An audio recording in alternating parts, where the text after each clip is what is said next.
The Boston Red Sox just made another major move, this time surrounding the bullpen. I'm here to break down who was optioned down to AAA and who was brought up in exchange to the MLB roster.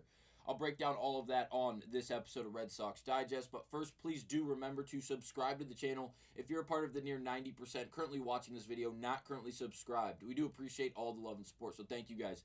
But now let's get to it and break down another major move by this pitching staff in Boston.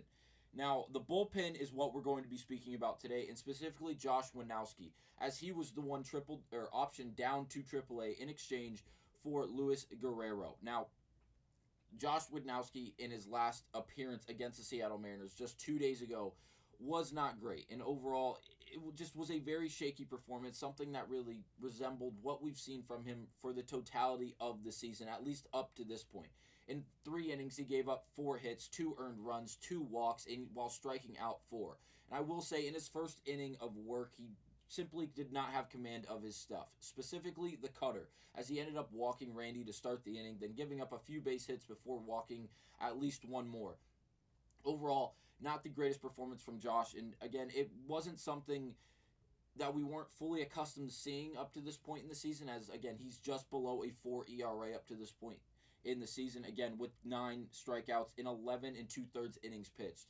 Overall, not the greatest performance from Josh up to this point.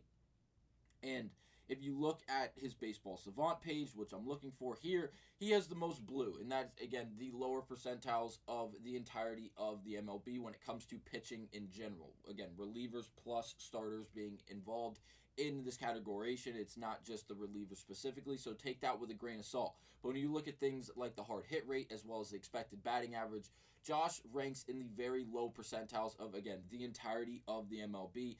A lot of blue on this page compared to the red, which is not always great, as the red is the higher percentiles ranked amongst the rest of the MLB. And Josh, again, having 2 major blue spots. Again, the hard hit rate is way, way up for Josh in the sense that everything he does throw, it seems like, is being crushed or at least hit hard in a specific direction. He's not giving up a lot of home runs, but again, base hits can, again, still be hit hard and result in just a base hit or 2 bases rather than just losing the ball over the fence. And then again, the expected batting average is not great, in the 300s against Josh Winowski. So who got pulled up in exchange for Josh? Well, Luis Guerrero was pulled up in exchange for Josh Winowski, and he actually made his first appearance yesterday for this Boston Red Sox team in the loss to the Seattle Mariners. Crochet did get the start. It was not his best start of the year. The Seattle Mariners actually got to him just a bit. It seemed like Garrett Crochet was struggling with his command, especially early in this game. He slowly but surely did find it, and the Ks did rack up because of it.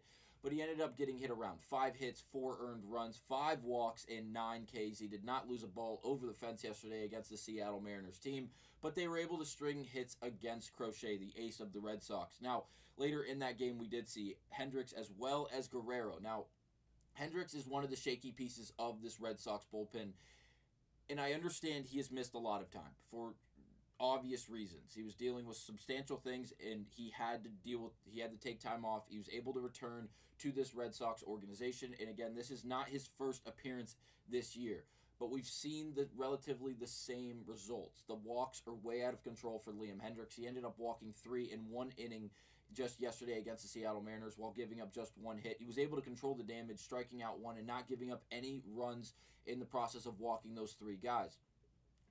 But the bullpen is shaky for the Red Sox. There's no way around it. And in attempt to really straighten it out, they brought up Luis Guerrero, who I did go back and I watched his 2 innings of work. The second inning, like Josh Winowski in 2 games prior, was a lot better than his first one. And again, he didn't give up a lot of hits in his first inning of work, but a lot of hard hit baseballs. It felt like he was going to lose 2, maybe 3 balls over the fence in the first inning of work.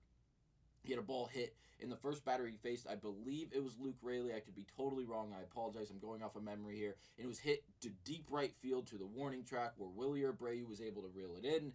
He got through the next guy, and then the third guy of the inning, and again, his first inning of work with the Red Sox on the professional level on the MLB stage, was then hit to right field once again. It was a slider down and away that he was kind of late on, and he was able to shoot it down the right field line, and again, missed a home run by just a matter of feet. Honestly, it could have been a foot if Willie Abreu wasn't there. It probably would have hit the top of the wall, and again, that wall is very short. He could have even lost that ball over the wall, but again, didn't give up any earned runs in 2 innings of work.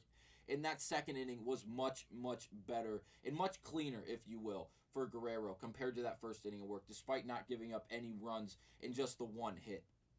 What can we expect from Lewis going forward? Well, with Josh down in the minors now and Lewis now on the MLB stage, I will say down in AAA this season, he pitched 10 innings and he was not great, holding a 5.23 ERA through those 10 and a third innings pitched, giving up 9 hits, 7 runs, 6 of them earned, including 3 home runs. Overall, not the greatest performance through 10 and 2/3 or 10 and a third innings pitched down in AAA, but now getting introduced to the big stage, and he comes out there and he doesn't give up any home runs. He doesn't give up any really substantial innings in the sense of that he didn't get hit around, he didn't give up any runs, or earned runs, I should say. And with that, it leaves me a bit optimistic. The slider was gross, but when he did not have great control of it and left it over the plate, we did see the ball hit relatively hard and hit relatively far. Obviously didn't lose a ball over the fence like we mentioned earlier.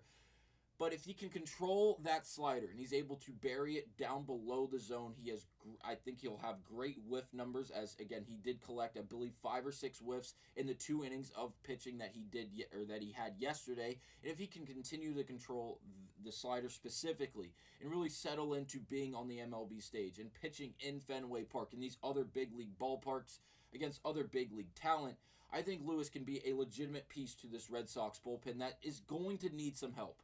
Yes, there are great names in Garrett Whitlock and Justin Slayton and Justin Wilson, and these guys are great, and they're going to be significant later down the line, including Aroldis Chapman and Benny and everyone else.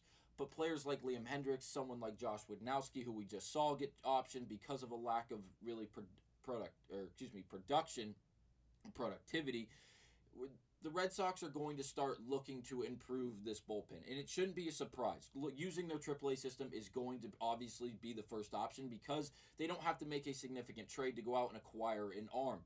But I would not rule it out to see the Boston Red Sox go out there and possibly make a move to improve this bullpen if the AAA arms do not suffice and really add that level of production they are really looking for. And if someone like Liam Hendriks, who going into the season we knew was going to need some time before he actually returned, and obviously he has now, if he cannot find the strike zone, he cannot control the pitches that he has in his arsenal, again, look for Liam to possibly also be optioned down to AAA, where we could see another prospect or another guy that's been in the AAA system or in the minor league system for some time now be brought up to the Red Sox organization and really earn some quality outs coming out of the bullpen for this Boston Red Sox team. Because as of right now, they're about middle of the pack, if not just above middle of the pack in a lot of the major categories when looking at the bullpen as a whole. And again, this is from MLB.com. MLB.com, where they break down, or I filtered by relievers specifically and then by team. So this is average amongst the entirety of the MLB when it comes to the relievers. So the ERA and the average based off the relievers of these teams. The Boston Red Sox, in average, and again, this is filtered from worst down to best, the Boston Red Sox find themselves ranked ninth in average at 247 against their relievers, which is not great. Bottom half of the pack. Need to see some improvement there, about 247 average. Not really something you're hoping for. You would like to see a bit lower of a batting average against your relievers. And I thought I had the overall ERA here. Let me see if it's, where did we go? I just lost it. Right here. It was a 4.28 ERA, which ranked about 14th in the entirety of the MLB. Again, about middle of the pack when looking at the overall numbers based off the numbers put up against the relievers of the Boston Red Sox. Again, middle of the pack is good, but it's not great. And when we get closer to October and it gets closer to playoff baseball, bullpens really go a long way for these teams. We watched the Cleveland Guardians just last season with arguably the number one bullpen in all of baseball. Again, based off of statistics, they were the number one bullpen in all of baseball. People have favorited names. People believe in other names regardless of the stats when it comes to those high leverage moments. And we saw Cleveland get bounced against the New York Yankees. Yankees were just a powerhouse. They had a lot of offensive capabilities with Soto, Judge, and Stanton, the rest of that powerhouse of a roster. And they ended up getting to, again, in a deep playoff run because of that bullpen. Speaking about the Cleveland Guardians, I desperately want to see the Red Sox bullpen really shape up here and be able to prove that they are substantial. They're not just here to collect innings and throw pitches and get hit around and walk a bunch of guys because they can't control their pitches. It's going to be very interesting to see how the Red Sox organization goes on to figure this out, if they need to add any more depth and talent to this bullpen. Again, a lot of great names that have had great seasons up to this point.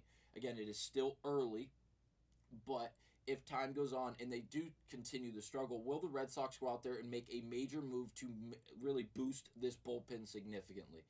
Let me know down below what you guys think about this move for the Boston Red Sox, and do you think it will be a beneficial one? I'll see you guys on the next episode of Red Sox Digest. Thank you guys for watching.